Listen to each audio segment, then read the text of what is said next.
Welcome to He Did This to Me, the sports podcast from a father and son who happen to be mostly optimistic Knicks, Jets, and Mets fans. My name is Nick, aka Goody, and with me is my old man, aka the big guy, Noel.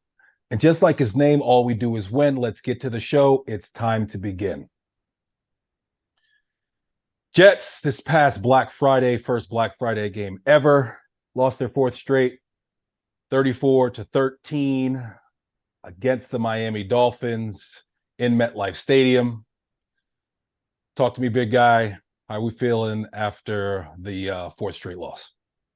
It's not good, man. I mean, it's not a good feeling. We're not feeling good. It's very distressing.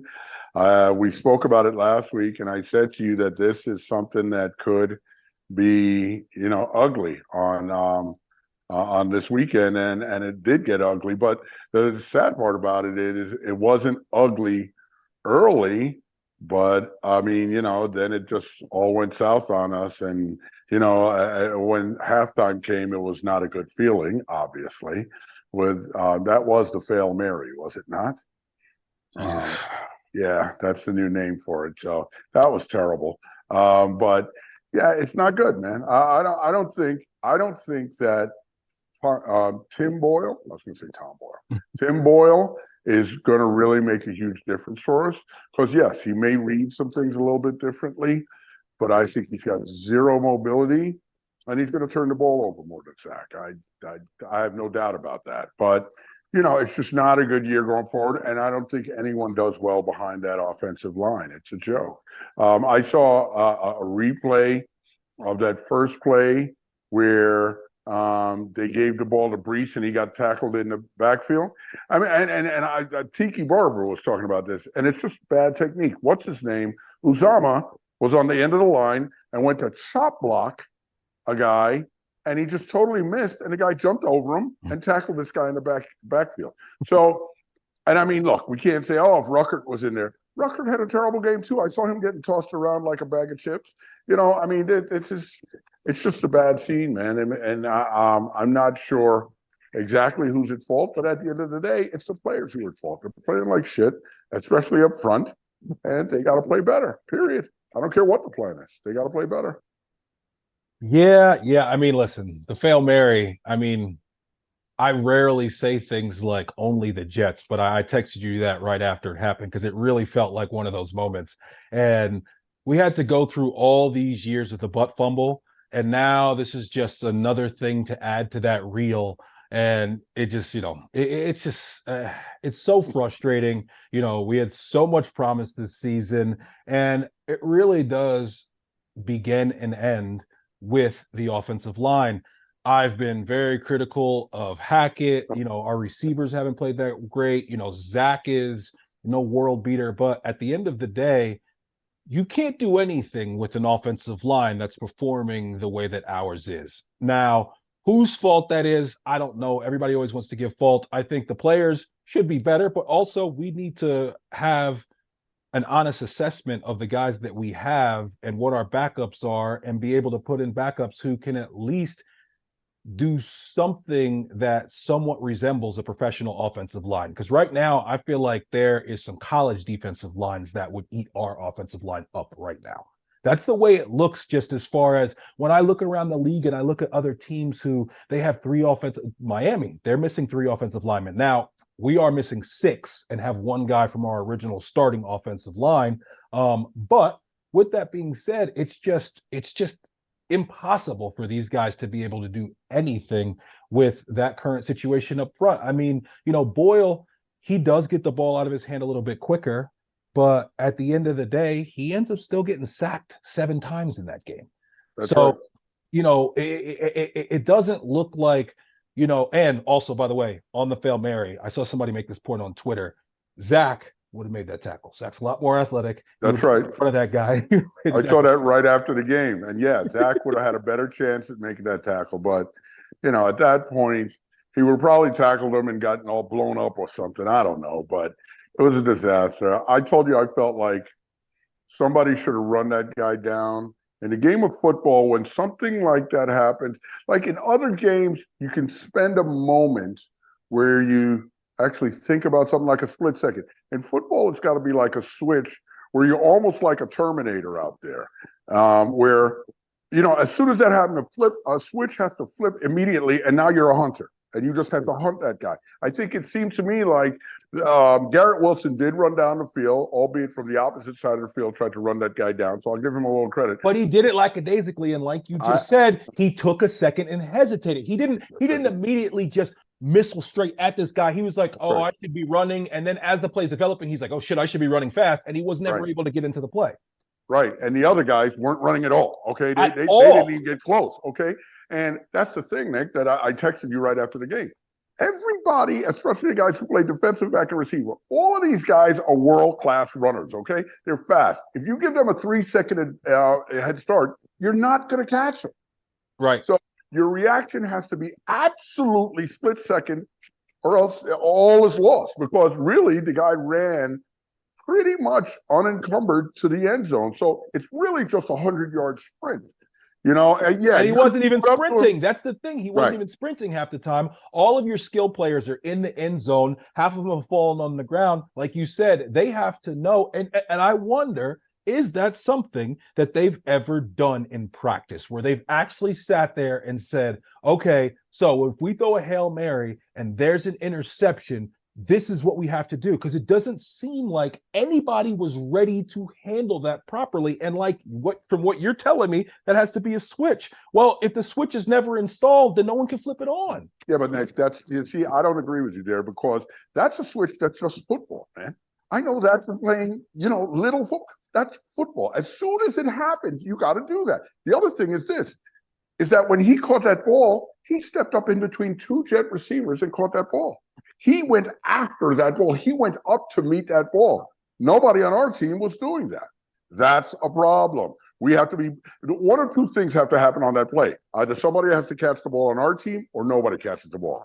We didn't make a very good effort for either of those scenarios, and that's why we ended up doing what's happening. And I show what happened. And I heard that the gentleman, the young man who intercepted and ran it back, he said, when I started running back, I realized that everybody in front of me were linemen, and all the other guys I left behind in the end zone. So I was like, hey, I can make this happen.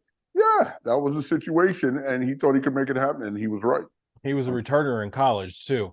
Yeah, Um, yeah. yeah, so that definitely didn't help. My favorite player, Alan Lazard, he got benched. A healthy scratch your first year into a 4-year deal. Um, I think only 2 years are guaranteed. Only 2 years guaranteed. Yeah. 2 years guaranteed. And we know that's what really matters in the NFL is the guaranteed money. Mm-hmm. But, anybody who listens to this podcast knows that I'm not a big fan of Alan Lazard. But yeah, man, healthy scratch. I hope this guy, looks himself in the mirror and realizes it'll be interesting to see if he's going to be active this week.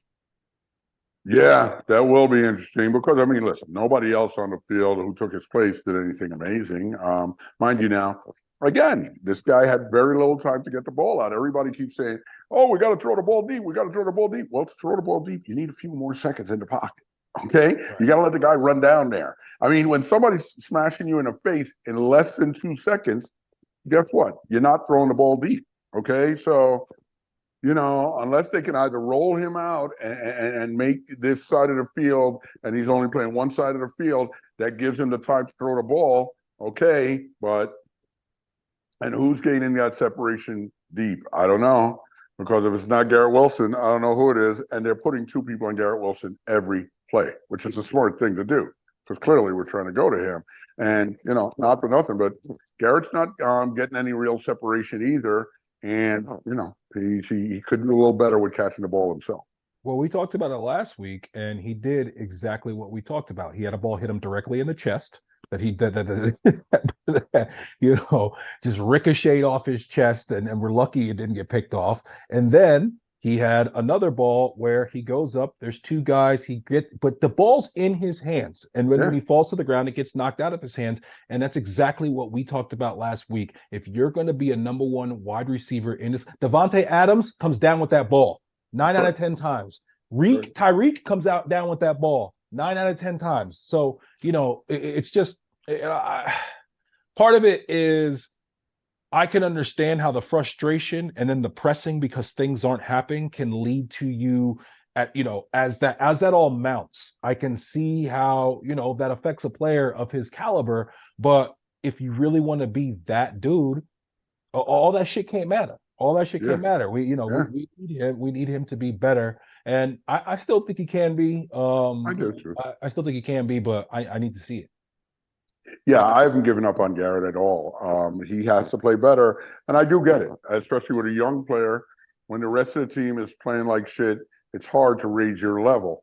High tide lifts all boats and that sort of thing. But he could definitely play better, and I hope he will. I mean, everybody's got to play a little better, obviously, and we need leaders to lead.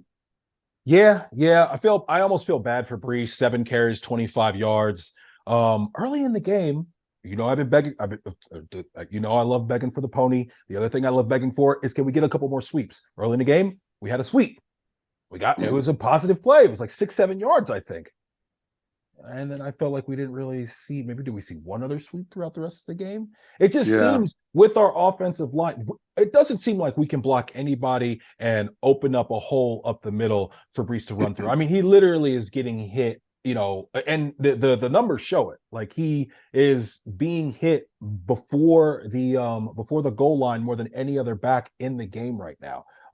And I don't know. I feel like we got to kind of get a little bit more creative and figure out different ways to get him the ball. Him getting 7 carries for 25 yards. It's just, it feels like we're wasting it. But, again, comes back to that offensive line. When it comes to the defense, our tackling's got to be better. Our tackling's got to be yeah, better. yeah. A touchdown run by Mostert in the third, Dad. There's times where like three guys are within a yard of him, and they don't even like really impede him. They just kind of jump and kind of bumps into each other, and he Yeah. just keeps on going for the touchdown. And that's something that as we've talked about, that's coaching, man. That's something that we got to get tightened up. Salah, you're the head coach. You're a defensive minded guy. Get your team to tackle properly. Yeah, yeah, we could definitely do better.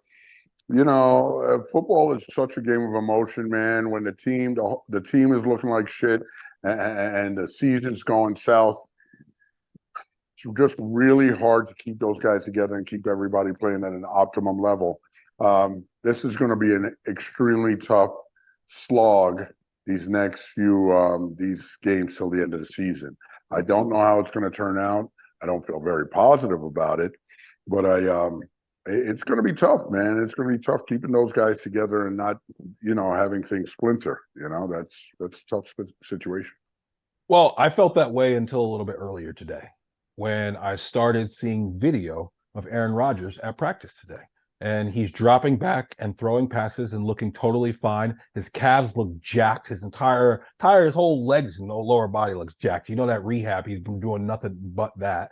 And I'm not, I didn't, this today was the first day that I believe that if we win this next game, Rodgers comes back December 10th. He can't come back till the 24th. I thought he has a 21-day window, but I Yeah, thought that he could come back in between there. That was just okay, fine. Let's make it the 24th. Win the next against two the games. Commanders. Win the next two games. Rodgers comes back the 24th. We run the table. Yeah, okay, Nick.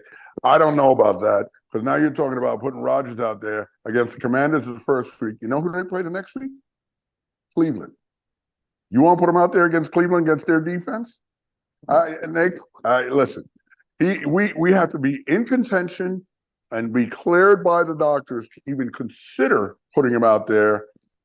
And for us to be in contention, that means we're playing a lot better up front, obviously. So then I can see it. But unless those things happen, which I seriously doubt, I don't see putting them back out there, man. Because listen to You me. don't see personally, or you don't think the Jets would? That's my opinion. Okay. That's my opinion. I don't think I would because the only thing worse than what's happened this year is if Rodgers gets out there and suffers a serious flipping injury.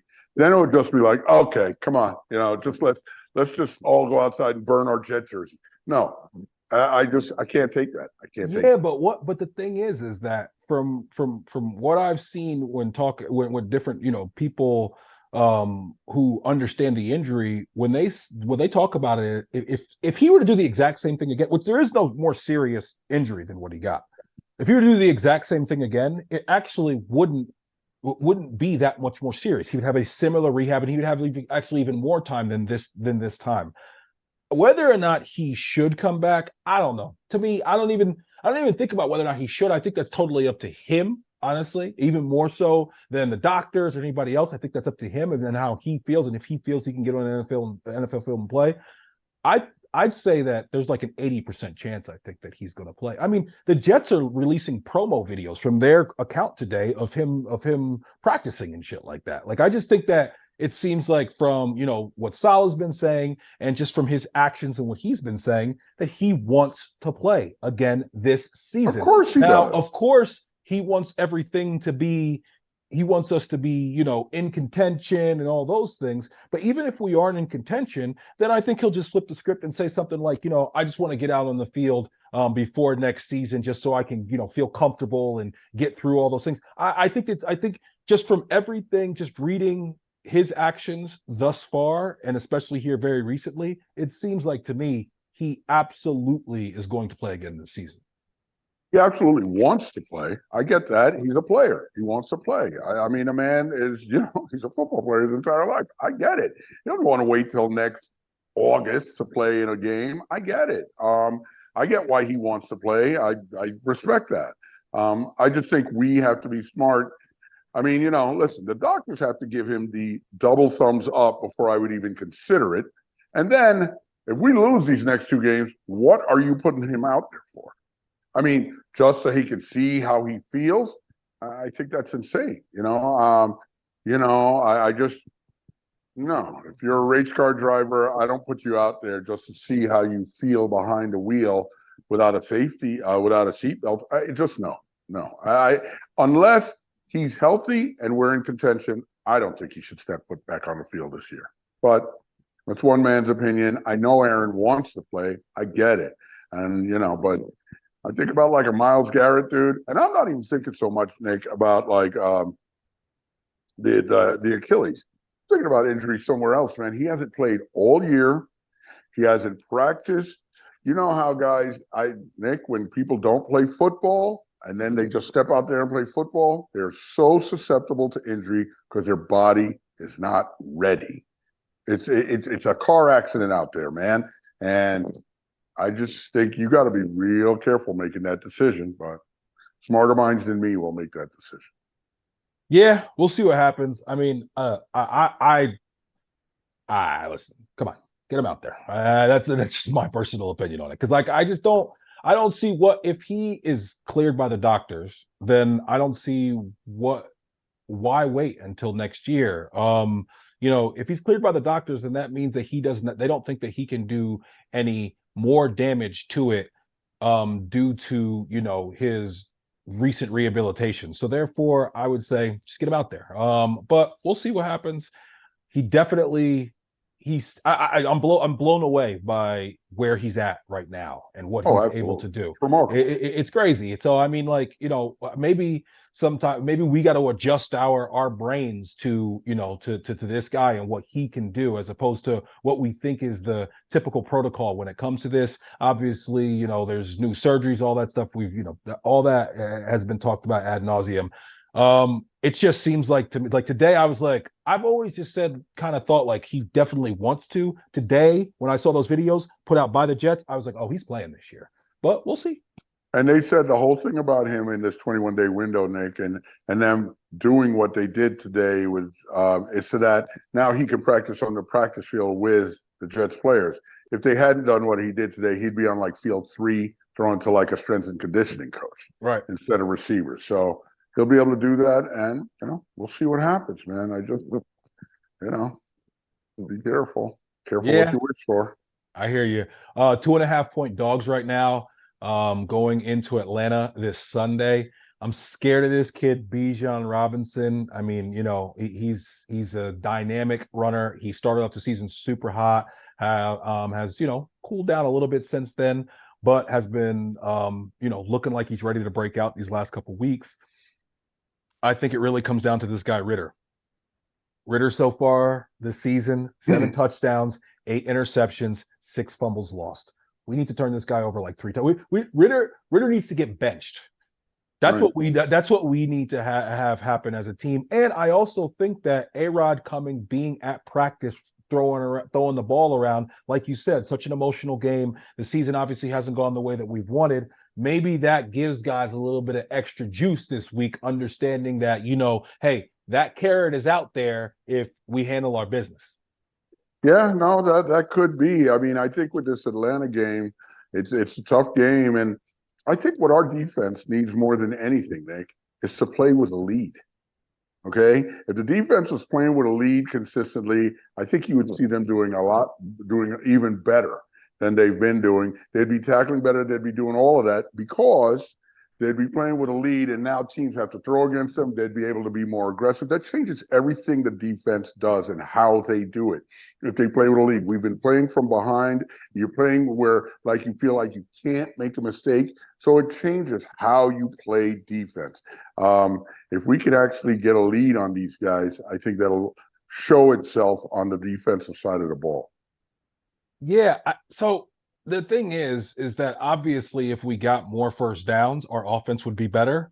That sounds kind of silly to say, but it's like some of the things that we don't, when it comes to things like even like the pony package, we'd see more pony package if we got more first downs. We only have, when you get 3 and outs every time, there's only so many times that you can run certain things. Clearly, I should have bought you a pony as a child because you love this friggin' word pony.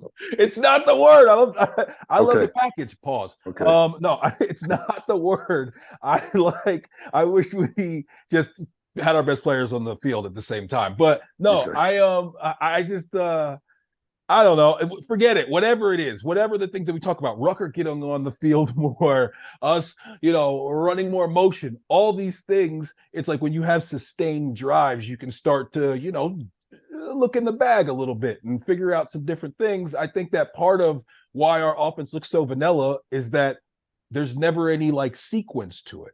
I've Right, heard I've heard people say that Hackett calls plays, he doesn't call games. And some of that is the fact that, okay, so on first down, we have a false start. And then on second down, somebody misses a block and the quarterback gets blown up. And now it's third and 16.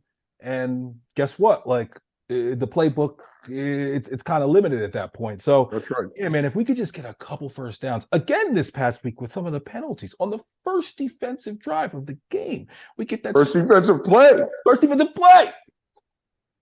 Quentin Jefferson. Come on, man. With a half-hearted headbutt.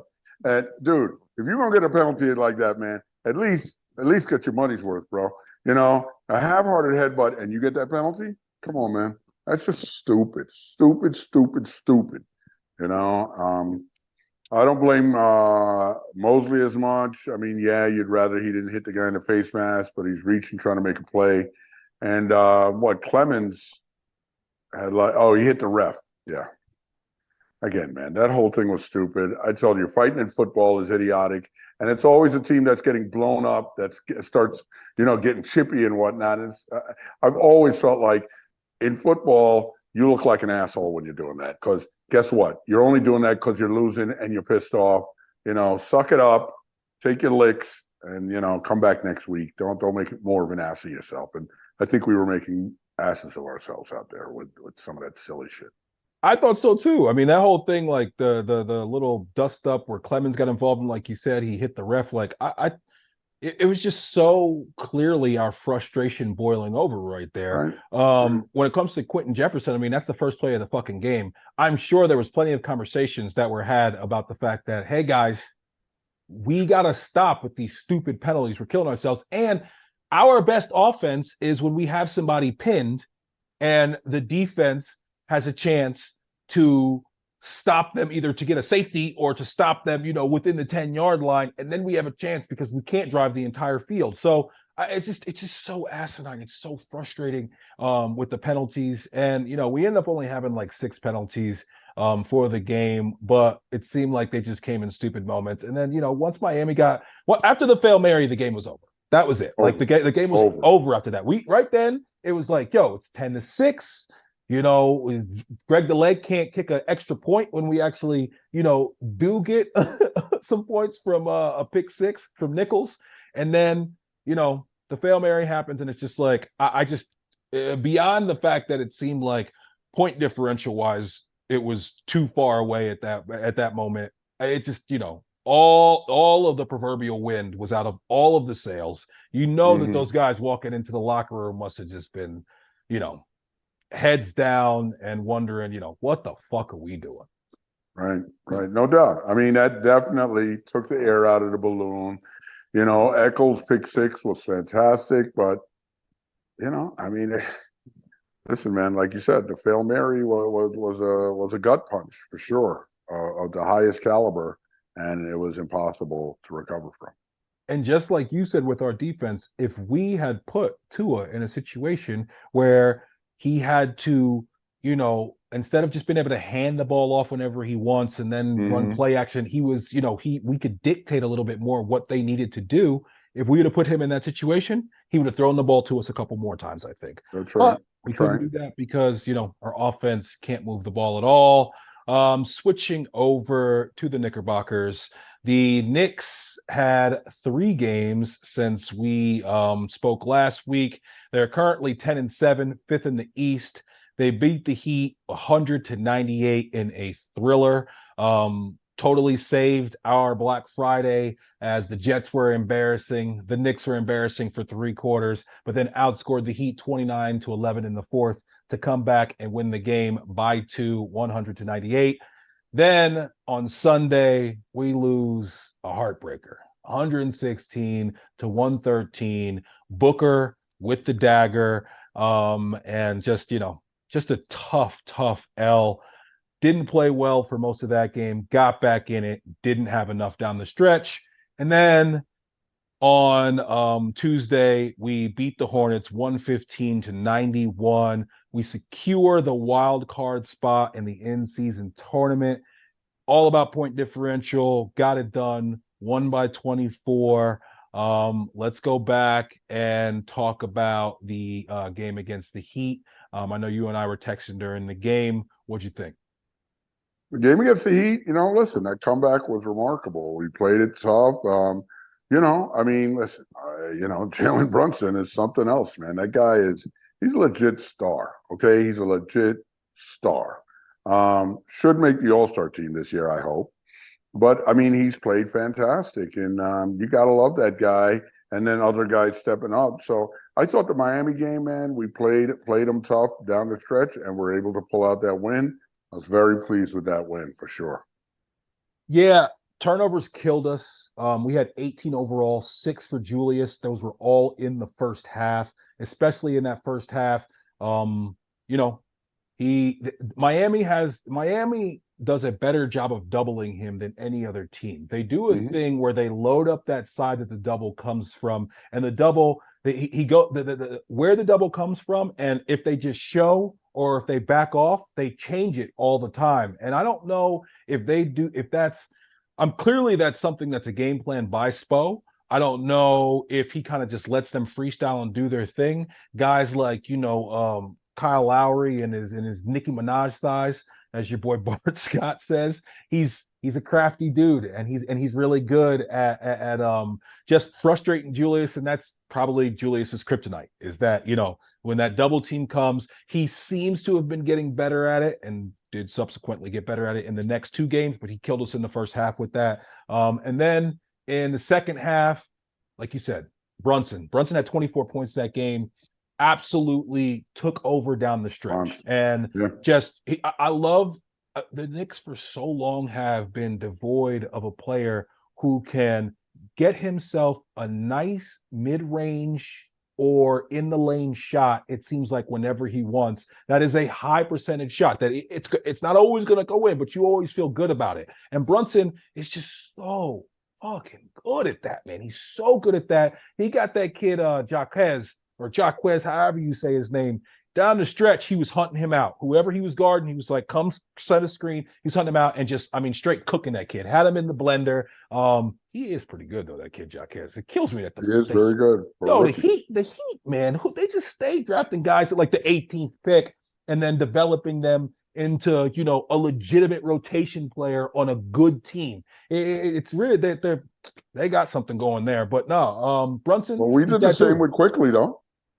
Yeah, listen, we did the same with Quickly, and really, I mean, Mitchell was a second That's round right. pick. That's Mitchell was a right. second round pick. But I mean, the Heat though have been. I Oh, mean, they done it. they do it a lot. I mean, they Yeah. traded they had like two guys on their team last year that aren't even on the team anymore. That were guys that it was like Spruce and what's the other cat? I think he's on the Lakers now with the cornrows straight back. Not Gabe Vincent. The other Yeah, guy. I forget him his name. too. Yeah. Him too. Nobody knew who the fuck Gabe Vincent was before last season. Hey, I will tell you about that game. After that game, amazing. I actually saw Julius say, and I thought this was an amazing self-aware statement from Julius. He said, "I have to stop playing off of 1 foot." Mhm. Dude, that's exactly right, Julius. Stop playing off of 1 foot. Stop jumping in the air and then deciding to pass. When Julius stays on the ground, he is so much of a better player. And you talk about that mid-range jumper. Realize that when Julius plays that bully ball and backs people down, he can get that mid-range jumper in the lane whenever he wants. And he needs to do more of that. More, more, more. I need him taking more mid-range jumpers and layups than three-pointers. Although he shoots the three-pointer pretty well, I just need him doing more in the lane because he's drawing fouls, he's making shots. I like what I see from Julius, but he needs to hear himself and stop playing off of 1 foot. It's interesting because the thing is that as Clyde always says, it's the cardinal sin of basketball, leaving your feet before a pass, and Julius does that all the time, and a lot of his turnovers are plays when he's doing exactly that. But if you're making an honest assessment and you watch him play, a lot of his great assists are the exact same thing, especially Of like course when they he are. so it's one of those things where it's like if there was a But he could make the same pass without jumping in the air, man. That's just it. He doesn't have to jump in the air to make those good passes. So yeah. I if think he sometimes if it does allow him to get over that guy who's doubling and then be able to throw the pass. Yo, he passes the ball so hard. exactly, Nick, because he's in the air and he's trying to rocket it out of his hands before he comes back to earth. Some of If his he was passes staying so on the hard. ground, he wouldn't have to do that. He's been trying to find Mitch more. Everybody has. Yes, Everybody's been trying to yes. find Mitch more. I That's like that. obviously clearly something that we're trying to do. But sometimes when Julius does it, they're too close and it's too hard, and there's Dude, just no where he just goes up and he just yang like underhand, like fired at Mitch. he's going to give somebody a bloody nose this year. Watch. It's going to happen. I think it's going to be Grimes, just because I could just see Grimes having a ball go straight through the wickets and hit him in the face. I could just see that happening with Grimes. Or he just doesn't have time to get his hands up before Julius throws a fireball at his face. Nah, The it's only so true. the only good thing is that he usually throws it at your shin, so there's nothing to bleed down there. I've been seeing him hit some guys in the pocket a little bit more. Speaking of passing, and when it comes to passing to Mitch, yo, I got to figure it out with Brunson. You and I were talking about this recently about how Brunson, he's not as great as he is. He's not great at throwing the lob to Mitch. And he had a miscue with the lob to Mitch even last night. He had one that he completed. Mm-hmm. He had another one. The best lob thrower to Mitch on the team is RJ. But RJ's been Yes. doing that with Mitch for a few years now. But this is the thing.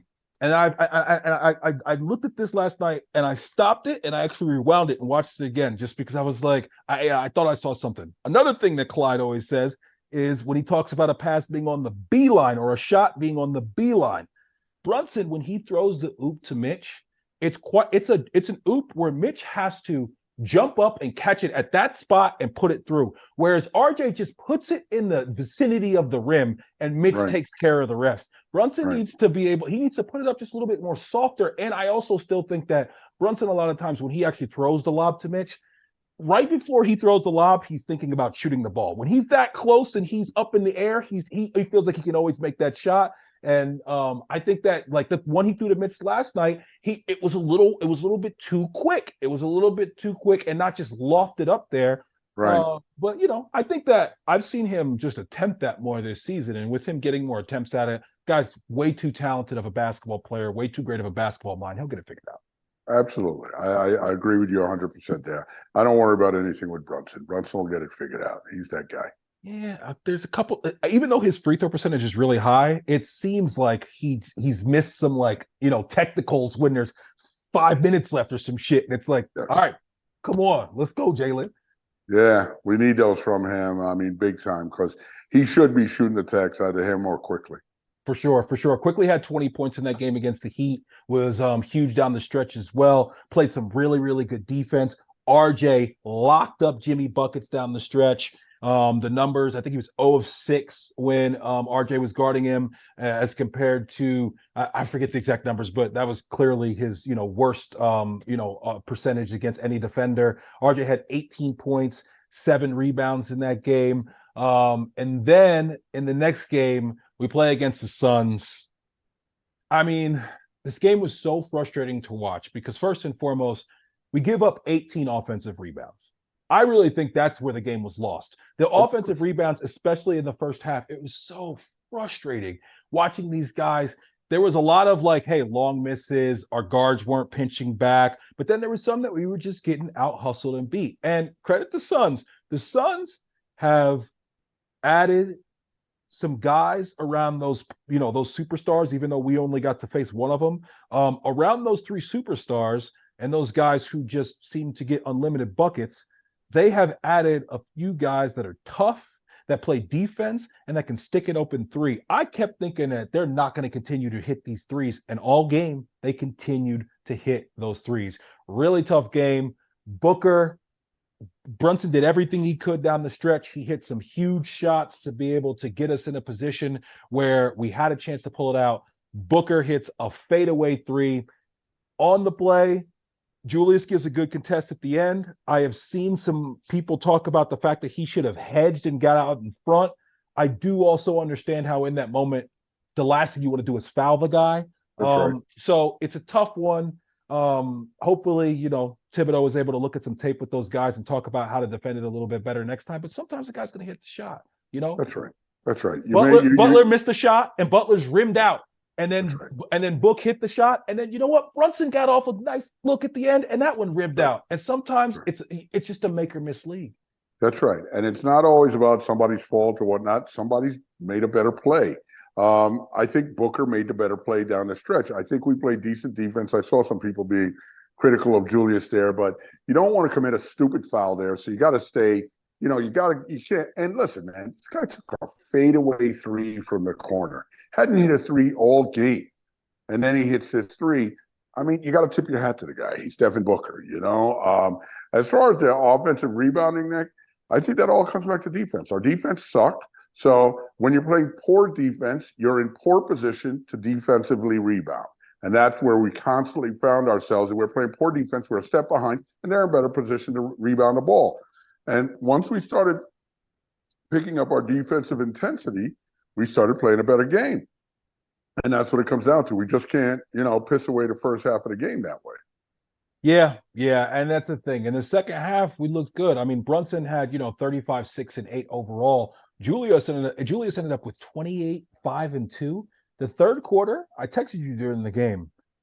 They should take that and do like some Clockwork Orange type shit where his eyelids are, forced to be open and make him watch that over and over and over again. The third quarter by Julius was just peak Julius. I mean, just whether it be little jump shots in the lane, going all the way to the cup strong and finishing on cats and, passing out of the double team, mixing in a couple threes here, getting the ball late in the shot clock, bailing us out with some fadeaway baseline shot where he's falling out of bounds. I mean, it's just, I'm watching that and I'm like, yo, can we get this all the time? Oh, by the way, happy birthday, Julius. Today's Julius's birthday. Yeah, I mean, it's also Hojo's birthday as well, Howard Johnson's birthday.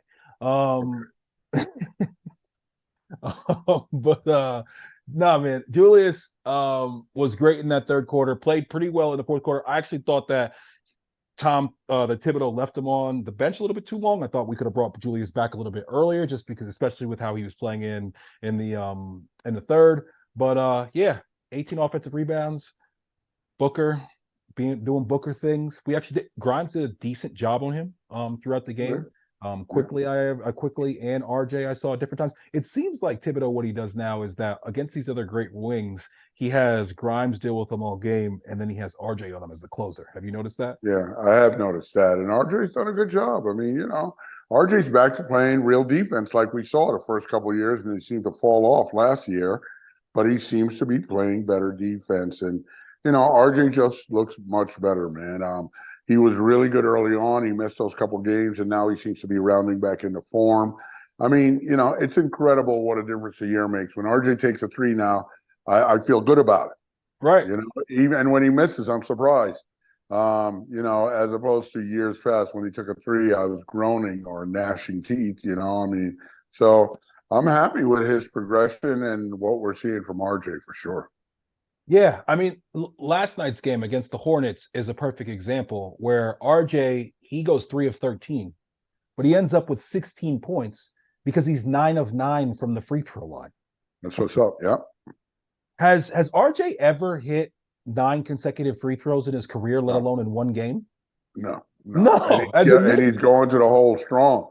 So where they got to foul him, he's got to keep using his strength. I love what I'm seeing from RJ in that respect, and making the foul shot. It's all the difference, man. This is we're shaping up hopefully to be a very good year for RJ. Yeah, and the game against the Hornets, the thing is that, you go into that game, they're missing their best player. They're not a great team, even with LaMelo Ball. Did you know that he has that Band-Aid he wears on his neck? You heard why that is? Because it Because says he got some, LM. yeah, It says LM, which is like his or LF. It's his first two initials, but that is also the name of his brand, and therefore they're like, you can't advertise your brand. I think that's kind of whack. I mean, I get it. I get it from a bit, somewhat from a business standpoint, and I also think that the NBA is probably looking at that like the possible slippery slope that can go to. You don't of want, course. but at the same time, I mean, it's his initials. A guy wants to get his initials tattooed on his neck, and it also happens to be the name of his brand. I don't know. That seems like a bit much. Business, man. Business. They can't. I mean, listen, if you start letting them do that, then you realize where that can go. I mean, it can go a lot further. You need to nip it in the bud, or else you're going to have more trouble controlling that down the line. So I get it. And I'm sure their business minds looked at it and they were like, no, we don't want them to do that. And, I mean, listen, if I was a major stockholder in the NBA, I'd be like, you tell them, what's his name? Silver. Silver, right. Right. Well, so going into the game, we needed to win against the Hornets. We needed to win big. And the Knicks did exactly that. They took care of business. They let the game get a little bit close there in the third quarter, but then immediately took control. I love a game where Brunson has 12 points, only shoots 9 shots, only making 3 of them, and we're still able Mm-hmm. to win handedly. And again, big game from Julius. 25 points, 20 huge rebounds. Have you noticed that Julius always hits his first three of the game? I feel like that first three of the game, Dad, it goes down so often. And the other thing that I saw from Julius in this game, which was what he did last year, was him coming out and being super aggressive and having a good first quarter. And I think it's Yes. very important for the Knicks. I think that when he comes Yes. out and he does that, he imposes his will in the first quarter. It allows Brunson to kind of, get into his groove. RJ, those guys start playing off of him. And then, we kind of get into that team game. So I think that actually Julius has deferred a lot more this season because that's kind of been the coaching staff and what we could tell we've put an emphasis on moving the ball a lot this year, and we're moving a lot more away from the ball. But I think in the first quarter we almost kind of gotta try to feed him, but just as long as he continues to make those quick decisions. Right. And that was the thing, man. I don't mind feeding him. I don't mind giving him the ball early. Just make a quick decision. Don't dribble the ball 10 times and not expect to get stripped. Dribble the ball a couple times, get to the hole, or give it up. One or the Julius other. doesn't even need to get stripped. I mean, there's times where he's dribbling the ball up the floor and no one's around him, and he just loses his handle for a second, and he gets it back. But I mean, His handle is so loosey goosey. It's so frustrating. Whatever RJ did this past summer, can we get Julius on that same? Those are the two things. Can we get Julius to tighten up his hand a little bit? And especially with the fact that he's from Texas, can we please let him spend the weekend at Elijah Fawn's house one off season? Like how do we get that set up, please? Because You he's know, done that with a bunch of players before. He did it with Kobe. Julius and Kobe had a connection somehow, some way. I don't know. Call Vanessa Bryant, have her call, Elijah Wan for you. Let's make that happen. that would be a very good thing, and it couldn't hurt. I mean, Julius already is pretty good down low, but man, if he could get some dream shake in there, he'd be unstoppable. I will say these last two games, both against the Suns and against the Hornets, I saw Julius had some footwork moves that were almost like some Brunson type shit, where he Mm-hmm. where he wasn't just pump faking and pivoting just to confuse himself and everyone else. He seemed like he actually had a plan and ended up with a decent layup. That the amount of times I've seen that guy go straight up and lay the ball up this season, it's more than I've seen his entire tenure as a Knick. Somehow Absolutely. we were screaming, we've been screaming for it for years. Somehow, some way, somebody got that through to him, and it's a breath of fresh air. My man quickly 23 points last night. He looked great. He's just continuing. Now he's got the old school West Coast cornrows now. Quick is on his thug shit right now. You know what I mean? Like he seems like he's grown up. Like maybe something's happened in his personal life that makes him feel a little bit more like a man. Yeah. I definitely. Whenever I see RJ, I always think of the Seinfeld line, "I'm a man," all the time. And I'm telling you, RJ's getting settled. RJ's going to get married in like next 3 years. No, but I'm saying Quick, I feel like is on I that know, same quick thing. too. Quick is coming Yeah. along too. Yeah, he's a little younger. He needs a couple more years, but he definitely seems more solid and everything. And he's definitely stronger. You can see it, and you can see in his style of play, he's stronger. He's got shoulders and arm. Like Quick, the way he's built, he's almost built like a miniature version of Mitch, with like just the shoulders and the long arms. You know what I mean? Like they're both just very gangly. I mean, Mitch 6 points, 10 boards, 6 blocks, so dominant. There was that one play, and I think it was in the fourth, where he got back-to-back offensive rebounds, and one of them he had to like volleyball the ball to himself.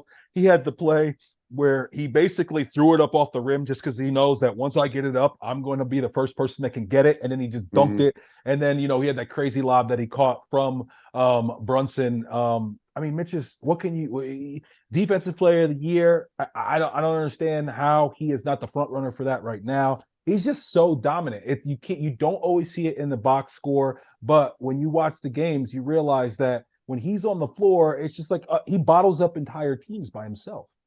Yeah, he does. And I actually saw on one page that I follow, somebody actually said, was critical of Mitch because he doesn't score enough or whatnot. And I just wrote, anybody who's critical of Mitch for not scoring, either and says that has negative feelings about Mitch because of his scoring level. Um, Either you're not watching the game or you don't understand what you're watching. It's one of the two. Because you can't watch these games with Mitch and not be impressed with Mitch and love the way he's playing for us. I mean, come on, man. I think people who just say things like that, I'm sorry, but you're coming off as real ignorant right now. If Mitchell Robinson doesn't end up on the first team all defense at the end of this year, obviously barring health, it's a crime. Yeah. It's just and he plays for a big enough market. I've heard some people in the national media talking about it a little bit. So yeah, quick for sixth man, Mitch for Depoy, Frank Ntilikina. Yeah, you saw when they walked up on Frank after the game, and obviously Brunson has a relationship with him from Dallas, and there's a few Knicks. RJ always daps him up whenever we've played the Hornets already 3 times this year. But your man Frank Ntilikina with that haircut, he's in street clothes. He looks like he's got an easel in front of his locker or something like that. I mean, he's just such a He's an Frenchie. artiste. He's He's French. I mean, come He's on, such man. a Frenchie. And I mean, I don't know, man. Every time I see that guy, he just makes me laugh. And that stupid hairdo he had yesterday, that made me laugh even more. I'm sure that hairdo's all the rage, and on the streets of Paris, but Paris. or Lyon, Mhm. and Frank, man, listen. I'm glad we closed that chapter and we moved on. Like we spoke about the other night, we're not spending our time. Shout out to John Moore for this. We're not spending our time, convincing ourselves that Nazi Muhammad and Frank Ntilikina and along those types are really good players. They sucked. Period. They sucked. We had to move on, but now we've got a good group of guys. I really think that with the players we have on the team, the talent we have on this team, if we continue to play defense, we'll do well. And when we add that next piece, without giving up a lot, I think we're going to be really, really, really good. I feel good about the direction we've gone in, and we've gone in the last few years, and continue to go in as an organization, as a team. Well, we don't have to give up anything for that next piece. We But that's got what that I'm next saying. piece. We don't have to give up anything for that next Oh, piece because that next piece, he was sitting on the end of the bench in street clothes on Sunday. You and I talked about him on baby time. Saturday because he's been blowing up in the G League. He started off a little bit slow, but he's averaging like 26 over his last 5 games. My man, young top, Jacob Toppin. Listen, he's 6'8", 6'9", long arms, I did look up his percentages. He's shooting sub 30%, shooting like Yeah. 28% from three. But I just think that maybe that's like a Julius situation where he started off slow and the numbers haven't caught up yet. And the fact that he is at the end of the bench means that he's practicing with the big boys. He's not just down in Westchester. I think he's on the two-way deal. And I love my man Young Top, yo. I think that he's crazy athlete, crazy athlete. All his highlights are him hitting threes or catching oops. And if he can be just his size and he can play decent defense. Now, if he was a great defender, that'd be great. I don't know if Matador D, a lot of Clydeisms today. I don't know if Matador D is genetic, because if it is, then we're fucked. Because Obi's the worst defender ever. But hey, man, if this guy can be his size, hit a three, cut back door every once in a while and catch an oop, if he can play decent D, yo, he's the guy. Or, I mean, what I've seen him do in some of the highlights, which Obi never did, is pull up for the jumper, pump fake, put it on the floor, maybe put it between his legs, and go to the hole. I Right. mean, he's doing that really well. Obi never did that. Okay. And he's shooting actual jump shots like a grown man. I mean, Right. Obi's still shooting the 13-year-old set shot from three. Yeah, yeah. Obi's And still. I like Obi. I like Obi. I just don't think I don't think he has much room to grow. Honestly, I don't think Obi has. I just don't think Obi's going to progress into much more than he is now. I'm hopeful that Baby Top can do that. Yeah, yeah. I mean, yeah. Listen, I still see people in comment sections talking about the fact that we never gave Obi a chance, and that we should get rid of Julius, and we did. And beyond just Crimea River, look up the stats. He's Come on, averaging stop. 11.8 points a game, 3 rebounds a game, and 1 assist per game. Come on, man. Come on. What are we even talking about? The people who say he should have got more run over Julius, that's just that's absolute foolishness. It's absolute folly, as Clyde would say. It doesn't make any sense. Again, you're either not watching the game or you don't understand what you're watching. They might as well be playing, jacks out there, because you don't even know what you're looking at. Come on, Right, man. right. Obi Toppin's a nice young player, but he's not that talented a guy. He can't get off his own shot unless he's open for a spot up three. That's the only way he's taking outside jumpers. Right. And the thing is that he's always trying to leak out and run up and beat the defense back down for a dunk. So that's why he's never rebounding. And right now he's playing in the best possible situation, playing with that boy Halliburton, because all he wants to Mm-hmm. do is run and find people. And he's still averaging 11 points a game. He's just like you said, he is what he is. But Jacob, on the other hand, he could be the guy. Listen, I'm hoping to get to a point where that kid develops and all of a sudden he's getting some minutes. I kind of have a hard time seeing Tibbs, inserting this guy into the lineup and giving him minutes. I've also seen things where I've seen scenarios where we trade for Bogdanovich, like giving up your boy, our Frenchie Fournier, and a first for Bogdanovich. We have so many firsts. I don't care about the first. It's probably going to be a late round pick. And that dude, Bogdanovich, I love his game. I mean, he's exactly Yes, what we need. He yes. is, hits an open shot. He's been injured all season, but he's supposed to be coming back soon. Hits an open shot. Smart, high IQ guy. I think he fits in exactly to what we can do. What we want to do. If we can get him for, like I said, a first and Fournier, pull the trigger. Do that. Yeah, he's a good percentage shooter from three. I like his game. He's what, 6'7", 6'8". Yeah, I would love to get. I saw that the other day in print, and I would love to get Bogdanovich. I think he would help our team. I mean, look, he would take some of those Grimes minutes because now, like we said, maybe you put him at small forward, slide RJ down to the two. Let's go. Let's see what we got now. But there's still room for Grimes to get a lot of minutes, especially if we have somebody who we really need to D up. Grimes will still be an integral part of this team, but we might need to just improve a little bit on that position. Yeah, and the other thing that would do is he's one of those guys where he's big enough where he can play a power forward position on defense, and then that Mm-hmm. brings Hart down to the three. Forgot Yes. to mention his game last night, best game of the season thus far. Yes. 17 points, 6 rebounds, 2 assists.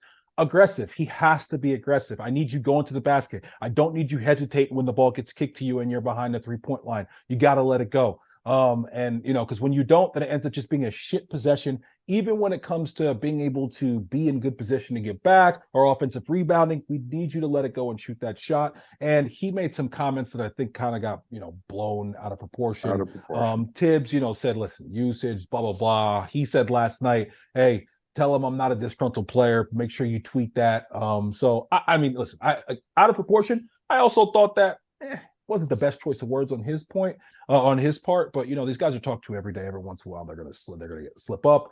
But Yeah. Josh Hart, if he could play like last night, him, I love DiVincenzo. DiVincenzo, stats or not, that dude, he shoots it when he's open. He attacks when guys close out. He plays good defense, active hands. Love everything I'm seeing from my man Big Ragu. Tomorrow, Thursday, we play the Pistons. Pistons are 2-15. We should wax them. We get to see our boy Kevin Knox in the flesh.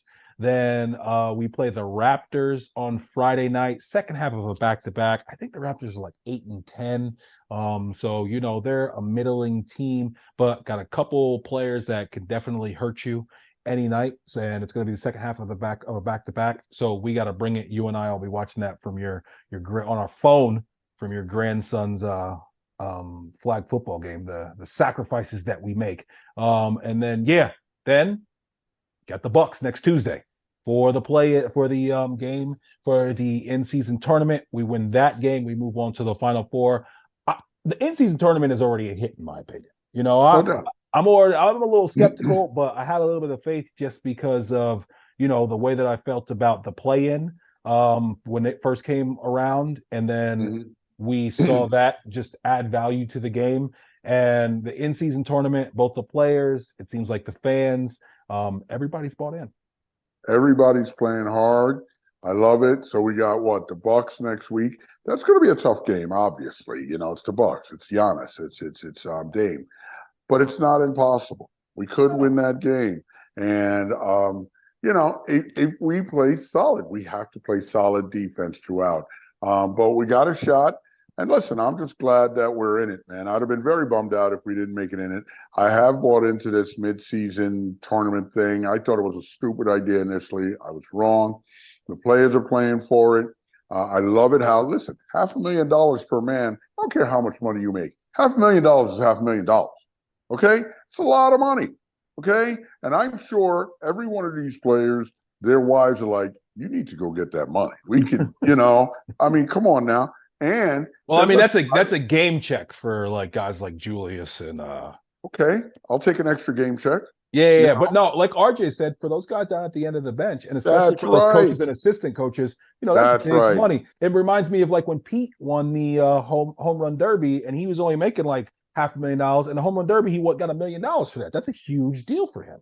So Huge. yeah, so this definitely is a chance for these guys to make some extra money. But RJ being mic'd up, last night. I thought that was cool. Hearing him talking to Julius about the fact that like, we got to run it up. You Like, run it up, yeah. yeah, yeah. I thought that was cool. And Breen was hype. Breen was super hype over it. Breen was like, he almost like was saying, like, I can't believe how hype I am right now over the fact Yeah, no, no, over it's this. good. The court has grown on me, and I love the design. I mean, the jersey. I wouldn't buy a jersey, a basketball jersey, but the whole shirt thing with the New York thing. I Cool. like that very much, man. It's a good look. Yeah, yeah. I definitely it's I think it's they partner with Kith, which is like a What streetwear is that? brand. I've been meaning to ask Ah, you that. Dad, What I'm does 30. KITH stand for? I didn't know if that had something to do with the Knicks. No, I don't know exactly what it stands I thought it for. maybe it was Knicks in the house. I No, don't think that's what it stands for, Dad. But I'm 39. There was a time where I would be on top of things like this, but I guess those days are behind me. you're getting old. I guess so. But all right. So we got, like I said, Pistons and Raptors and Bucks. We'll see how that goes. And we'll obviously talk about it next week, but definitely got to take care of business against the Pistons, take care of business against the Raptors, and then we need to be looking for a little bit of revenge against the Bucks because the Bucks beat us in that game. It was a tight one. We had a couple terrible calls down the stretch that the NBA admitted in the 2 minute report. So we should feel like, hey man, we can definitely beat this team. And we really didn't even play a tight. We didn't lead that game until late in the fourth quarter. We didn't play a tight game throughout that entire game. So let's come out, let's put it all together, and then the next game after that, we're going to be playing either against the Celtics or it could be Obi versus Julius. If So the Pacers, and yes, I want to see Julius punish Obi, punish him, put him over that his would be knee and great. give him a spanking. Yeah, that would be awesome. I would love to see that matchup of those two guys. I think Julius would kill him. Obviously, because I mean, Obi's not the player, and Obi's way too light in the ass to do anything against Julius if he really wants it. So 100%. I would love to see that matchup as well. Yeah, and Julius will D him up too, which Julius, I will say, Mm, his defense is, you and I have talked about this. His defense has looked much better recently. much And better. He's active. He's more willing, active hands, just moving more. I did feel like there were a couple times, I believe it was last night, where I thought he was getting a little lackadaisical, but then he turned it on again. So he's got to keep that mindset and stay solid with it because, again, man, when he plays like that, he leads the entire team. Everybody follows. And I hope somebody's in his ear telling him that, like Julius, whether you want to realize it or not, you're a leader on this team, man. You're one of the major leaders on this team.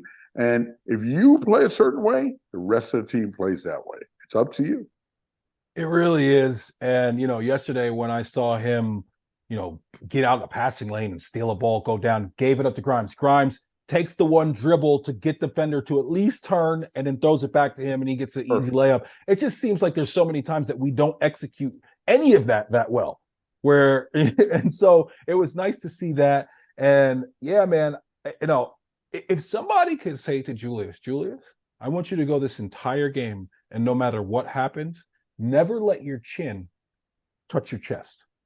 So he always just does that. He does that, and it's just like sometimes it's not even he's not even soaking in the moment. It's just a mannerism that he has Right. that it just doesn't look good to on the screen in person or whatever. So just Julius, please just keep your chin off your chest, and just exude the type of person that I feel like I know you are, but sometimes it just doesn't come across that way. I feel like Julius is trying to make a serious effort this year to stay a little more monotone on the court and just stay calm. I think I was looking at it last night and I was thinking about it. Julius just has sorrowful eyes. You know what I mean by that? Some people have eyes that always look kind of like Right, he right, right, right. has those eyes. Mhm. And whether, regardless of what his emotion is, that's how his eyes look sometimes. So a lot of times it looks like he's got a bit of a dour, look on his face, a dour countenance. And, I don't know that there's anything, I don't think there's anything he can do about that. I wouldn't suggest like plastic surgery for an eye job or anything, like your man Jerry Jones. But no, I mean, it's Julius, man. It's his face. What can you do? Yeah, it's his face, but some of it is just strictly his body language, which has Yeah, gotten better this year. And, right. he Right. does sometimes slip. I hope that he continues to, get better and continue to improve in that area. Yep. Over to the Metropolitans. Breaking news today. They signed Luis Severino, 1 year, 13 million. What do you think of that deal? And we'll see if he can stay healthy and slot Right. in as our number 3 or 4 next year. If he can stay healthy, and he can get back to the form of a couple of years ago, great, let's go. He's a good pitcher. But last year was not his best year, like an ERA over 6, but he was injured most of the year. Like with anything, especially in baseball, if you can stay healthy, he can play. And, I think he could be an innings eater, no doubt. Um, Well, so, well, I don't know. I'm hopeful. What can I say? lack of health doesn't make me feel confident about him being an innings eater. He's played a Well, total. if he's healthy. Yeah, he's pitched 45 games in the last 2 years. And yeah, not a lot. Now, just before we hopped on, I was in an argument in my group chat because people were saying that, oh, that's too steep, or that, we overpaid him. I don't even understand that concept. There's no salary cap. There's no such thing as overpaying him. It's not going to take away from our ability to pay anybody else. The only thing that's going to change is, the only thing that's going to be different is the amount of pocket change in, Uncle Stevie's couch. Like it's not like that money has been allotted towards him and now we can't do it towards anybody else. As long as it's a 1 year deal, I don't care how much we give anybody. If you want the guy and that's what you want to pay him, listen, if we had paid him 5 million instead and that's what he'd be willing to come in for, so what? Great. It wouldn't change anything. So I don't even understand that concept. I think sometimes people need to adjust their mind to, first of all, you might be thinking about your poverty franchise and what and how they allocate their money. We're not dealing with the same thing in Queens right now. Obviously, we proved that last season coming in with a record high payroll.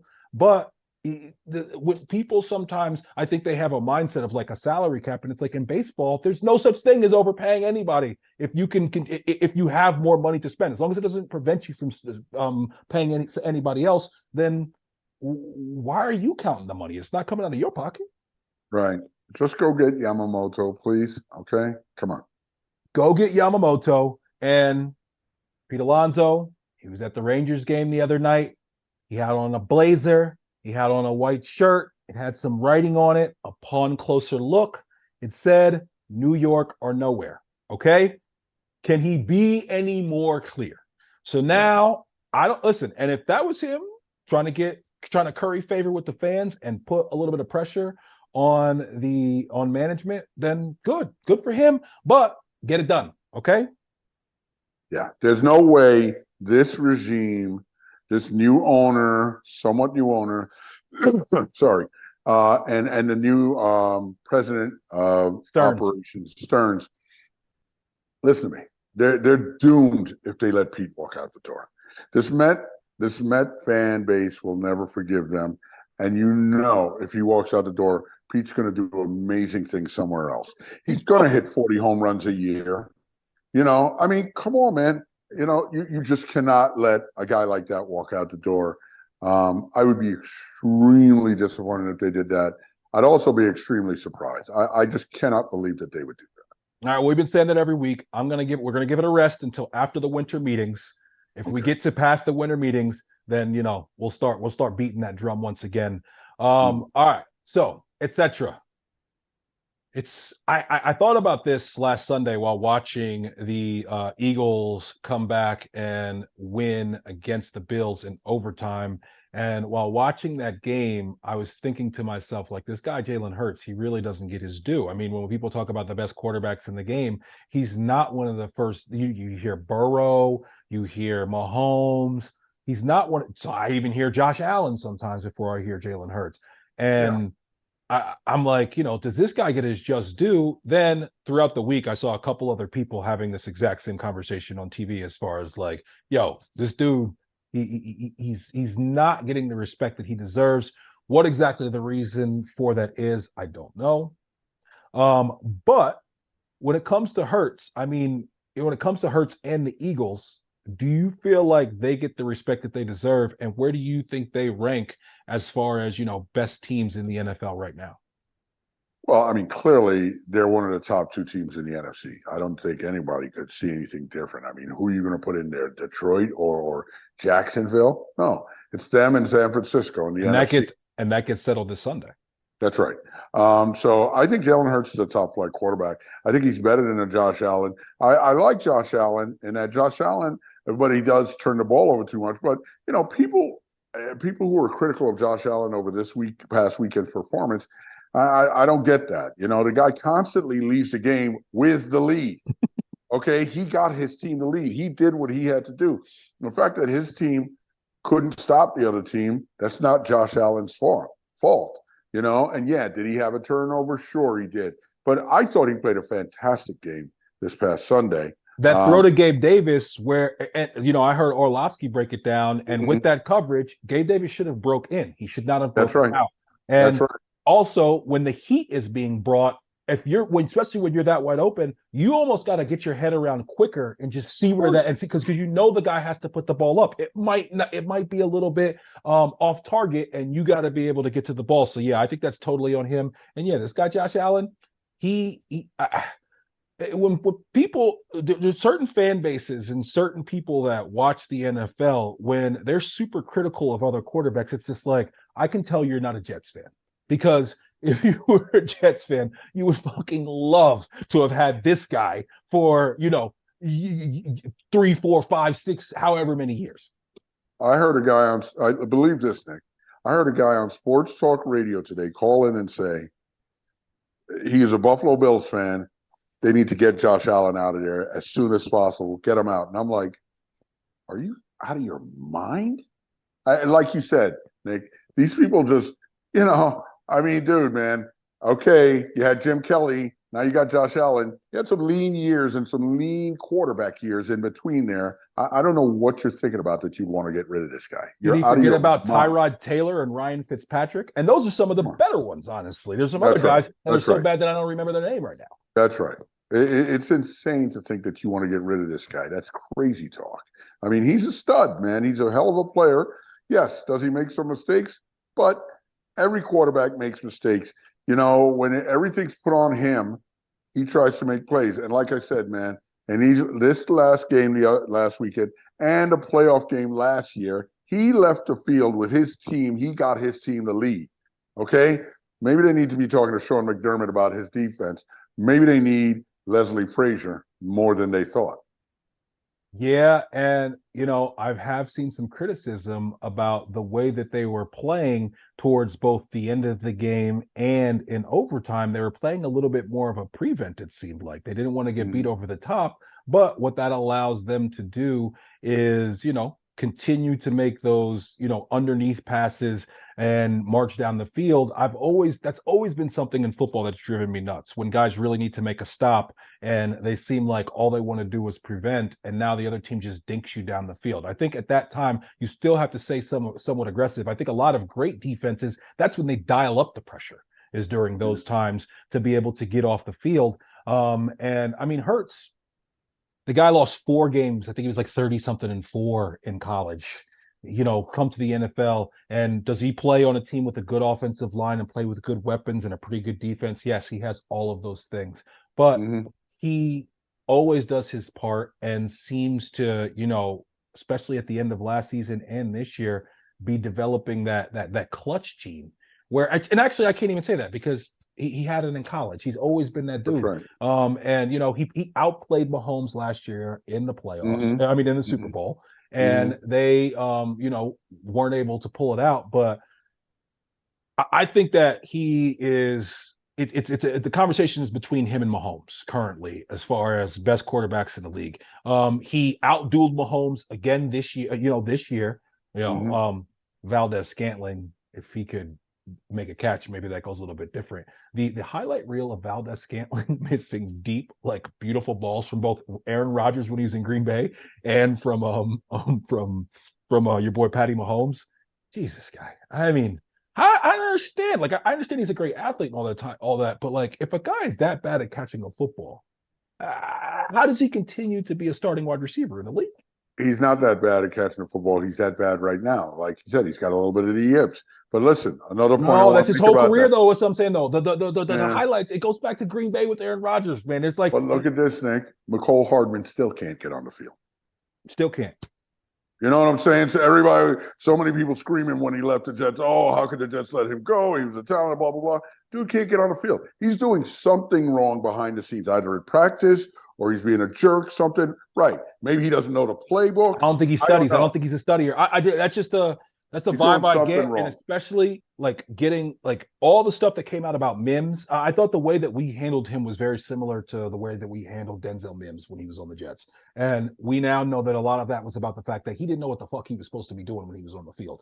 That's And right. I think that McCole, especially with them being just, I mean, so thirsty for a receiver, and they have a guy on the squad who they went out and got in the middle of the season, he still can't get on the field. I think that he ain't got it in between the ears. He's not doing what he's supposed to be able to do.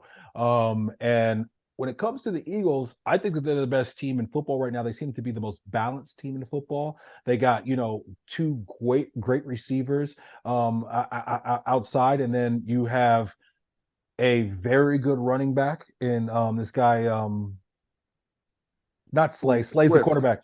Swift. Swift. Yeah, they got Swift as their running back. He's solid. He can make some plays, and they got a great offensive line. And as we know, that is probably one of the most valuable things you can have in football. And they have a very good defensive line as well. So yeah, definitely think they have a good chance to get into the Super Bowl again. Looking forward to the game this Sunday. Big measuring stick game. I think it's the late game too, so not too much other things to distract you, and it'll be interesting to see how that goes. The other thing I like about the Eagles is their one loss that came to the Jets. So I hope that they don't lose another game for the rest of the season, and we can say, that one loss that was in MetLife. I don't know who I'll be saying that to. I won't be saying that very often. I'll tell you. Come on, man. Silver linings. Mark Cuban, Mark Cuban, I've got to say, when this came through yesterday, I was like, what? I couldn't believe it. Seems like this entire guy's identity is the Dallas Mavericks. And yesterday, he sold his share in the Dallas Mavericks. Well, I he's sole controlling interest, but he's still going to be head of basketball operations, right? he's still going to have a very small share, You and want to hear he's going something to be crazy? what's that? In 2000, he bought this team for 285 million. You know how much he sold that interest for yesterday? 3.5 3.5 billion. Billy with a B. 23 years investment from 285 million to 3.5 bill. I mean, and we always say, how much further can this go? 20 years from now, Nick, are we going to say that these teams are worth 200 billion? I mean, it cannot continue to ascend this way. I just don't see it. It can't. But I would have probably said that 20 years ago too. Right. And the reason that I think that it can is because, listen, it all comes back to the big cash cow in this equation are the TV deals, Right. right? So Right. those will continue to expand for a multitude of reasons. You have more people getting technology all the time, so you have more people that are able to, purchase a league pass or watch TNT or watch ABC or ESPN, and then the game just continues to get more global. So we still have so many more fans to add just with the current population, and then also, I mean, part of this is inflation. Right. What that dollar amount was back then as compared to what it is now. But yeah, I don't see any reason for it not to continue to go up. And when the news first broke, I thought to myself, because he walked away from Shark Tank, and then he walked away from the Mavs, and I'm like, okay, one of two things is about to happen. There's a scandal coming. He's got some Hmm. crazy shit that's about to happen, like about to come out about him, or and somebody floated this. I think somebody floated in my group chat. I think they got it from Twitter. And last night we were talking about it and actually thought it makes sense. Is that he could be running for president? So we were like, what?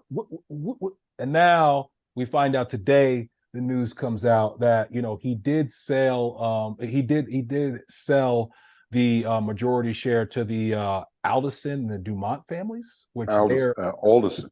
Alderson and Dumont families. They're owners of Sands in I'm Vegas. sorry, I believe it's Adelson because the husband was named Sheldon Adelson, and now his wife has control. Got it. Las Got it. Vegas Sands. Yeah, so whatever the fuck their name is, and the Dumont family, they're the owners of Sands in Las Vegas, and the plan seems to be that they want to get gambling legal in Texas and build like a little mini Vegas in Dallas, which seems like a home run to me. Mm-hmm. Yeah, I think it's a great idea. Of course, there are a lot of things that has to be gone through. I don't think he's running for president, but I think Mark Cuban's a very bright guy, a very smart businessman. He knows what he's doing, and you know what? I also heard that a lot of his, like the companies that he owned, the tech companies that he owned, when he bought the Dallas Mavericks, he sold a lot of those tech companies. Mm-hmm. He sold those on the highs. Yeah, So of course. maybe is he selling the Mavericks on the highs right now? We'll see. So I think when it comes to the Mavericks, I think that part of this is because when it comes to this development deal that they want to do, I think it's going to be easier for him to be involved with that if he doesn't already have ownership stake in the Mavericks. I'm not exactly sure how that works out. I'm kind of talking out of my ass right now, but for some reason I think that that's part of it. But the other thing is that to me, when I first saw that he was selling, what jumped out was this is this guy's identity. Like he's Mr. Dallas Mavericks. He still sits like right off of the bench.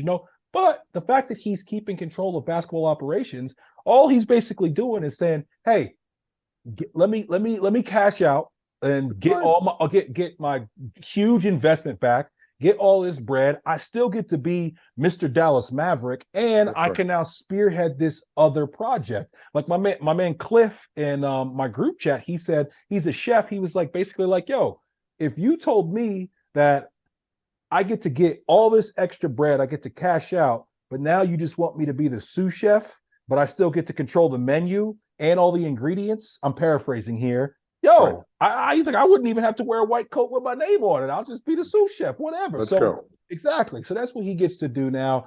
I think it makes total. The thing is that whether I think it makes sense or not, this guy's business acumen, he's probably doing what's best for him. Of course. Of course. I mean, it couldn't be bad for him, taking in that 3.5 bill. Okay. It couldn't be bad. So, Exactly. Yeah, and I'm glad that he's not. It's I was really hoping that it wasn't some sort of scandal type shit, just yeah. because I think he's been so good for the league. I think that Yes. he has, first of all, they say that the facilities in Dallas are just world class, and he was one of the first ones to really, really make it as player friendly as possible. They say Hmm. that he is just when it comes to taking care of people's families and stuff like that, that Yes. he's fantastic at that. So I just think he's been good for the league. I also like the fact that he gives ref shit and doesn't care about taking the fines. He doesn't do that quite as much as he's not as vocal as he once was. But Right. I like that he does that as well. So hey man, more power to him. Wish him the best, though he doesn't need my wishes. And yeah, we'll see what that next chapter is and how it all works out. Yeah, absolutely. I think he made a good move, and I think things are going to keep working well for Mark Cuban. I think he'll be fine. Yeah, I think that's probably a good bet. Catch us every week on YouTube or wherever you find your podcasts. Please like, comment, and subscribe, and make sure you hit that notification button on all platforms. Really appreciate all the love. We try to stay as current as possible, so episodes will drop on Thursdays or Fridays, depending on the Knicks schedule. You can find us on all socials at he_did this to me. Love you, big guy. Love you, kid.